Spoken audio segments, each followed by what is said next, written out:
everybody, Mark Greenwald here with the photography tip of the day, so to speak. I wanted to share with you a little process that I've been going through here to scan some slide film that I have. I got into photography way back in the late 90s, early 2000s, and at that time digital cameras weren't really a thing, so I did a lot of my shooting on what's called slide film. And these were color slides. I think I used Velvia from Fuji was one of the main things I used, which is a really rich and saturated film. So I got a lot of pictures here that have just been sitting on the shelf for 20 plus years, and I finally wanted to get around to digitizing those. You can send them off to a photo lab to have them scanned, and what they do is a drum scan, which is, I got to see one of them in action. It was a thing that rotates. They take the slide out of the plastic casing here, put it on a drum, and it rotates around, and they scan it that way. To do all of these would be cost prohibitive, so what I did instead was I went and bought a lens for my Canon camera. I got a Canon 5D Mark III here, but the lens that I went and bought was a Tameron, which was cheaper than getting a bunch of scans, ironically. But this is a macro lens. It's a 90mm f2.8 macro, and it's 1:1. What that means is I'm able to get really close to the slide and get a lot of detail, and have the slide basically take up the whole sensor, so I can get the highest resolution possible. So that's the reason I went and bought this. The setup out here that I made it consisted of basically putting the light slides on a light table. I had tested it with like an iPad at one point, and it worked, but you actually saw all the pixels of the iPad.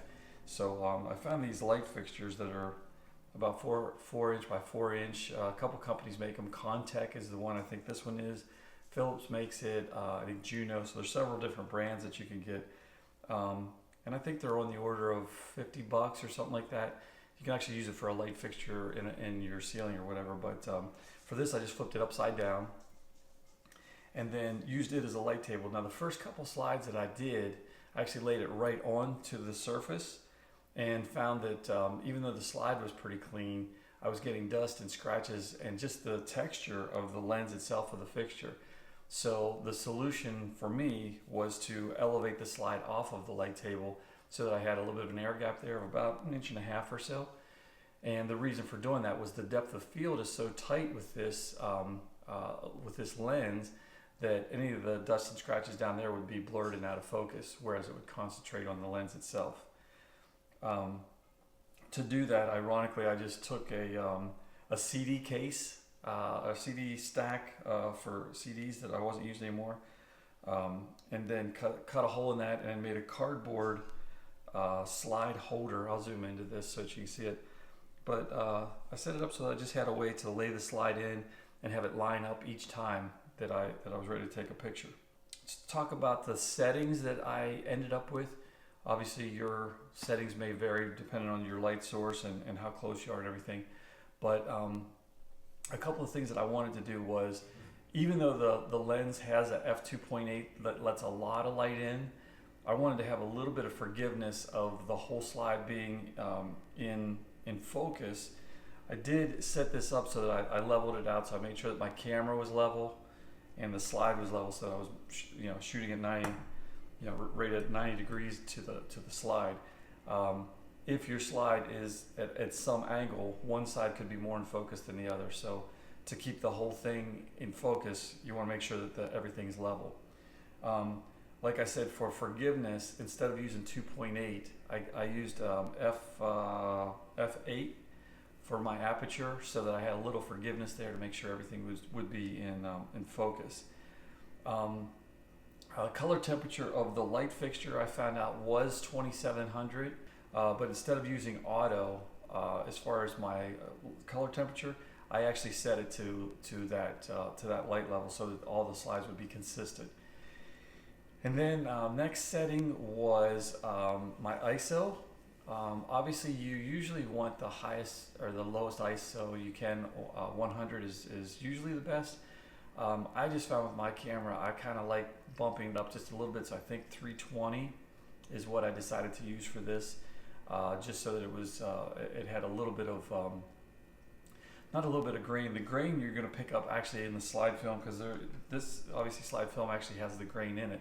So 100 would have worked, and like I said, I was just kind of testing around. 320 is what I found that I like best.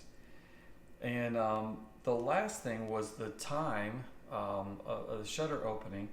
And the good news with that, it could be whatever it needed to be. Since I've got a fixed slide and the camera's fixed, I'm not going to get any blur from time or anything. So I did play around with a few different time settings to just see what worked best as far as the general slides, because some slides seemed like they were a little overexposed, some are a little underexposed. I will tell you, one of the things I did to combat that was I set the camera up to have some auto bracketing, where it would take 3 pictures, and I set it to auto so that it would overexpose one, underexpose, and then I actually was using HDR mode, so that it actually made an HDR version of the best of over and underexposed for all areas. It only does a JPEG of that, so therefore you don't have the raw footage whenever you want to go to use that JPEG. I was finding that I didn't really like what it did anyway. I did like the fact of shooting raw and having those 3, like one exposed the way I wanted it, one over and one under. It's a lot. I have so many slides though that it was going to be such, I think such a waste of space, because I was finding that where I had it dialed in was really better exposure overall. The overexposed and the underexposed were just way too far on the outer ends, and I had it set for auto, and then I tried dialing it back a little bit. But I think what I would suggest is don't waste the time doing that. But if you find one that you really like and it needs over or under compensated, I would shoot it again and just go through. And I shoot small plus raw, so I'm able to go through everything and look at it without getting into the raw file. I don't use Lightroom. A lot of people do, and everybody says I should and probably will eventually, but for now I like to have the JPEGs to just go through quickly to find out what I have. One other thing I bought to make this a success, like I said, I got everything fixed here, but I was always a little worried about, like, whenever you hit the button to have a little bit of shutter shake, or the camera shake. So I bought what's called a Pixel Pro TW283, I believe it is, yeah, 283. And this thing's been fantastic, because what I can do is I'm holding this in one hand, I'm able to put the slide in, and then you can press this halfway so that it focuses. So each slide could be just a little bit different as you plop it in, but this focuses each one. And then I hit it full on, and it takes the picture. There you hear the beep for that says it's focused. Hit the button, and there's your shot. Put your next one in. Oh, they're so beautiful. You get to see what you've taken and forgotten about over the last 20 years. And that's basically it. That's how I've been shooting these. And hope you enjoyed this video. Subscribe, and I'll do all that stuff everybody tells you to. It helps my stats if you watch this the whole way. Thanks for watching, and I'll have more photo tips for you soon. Take care.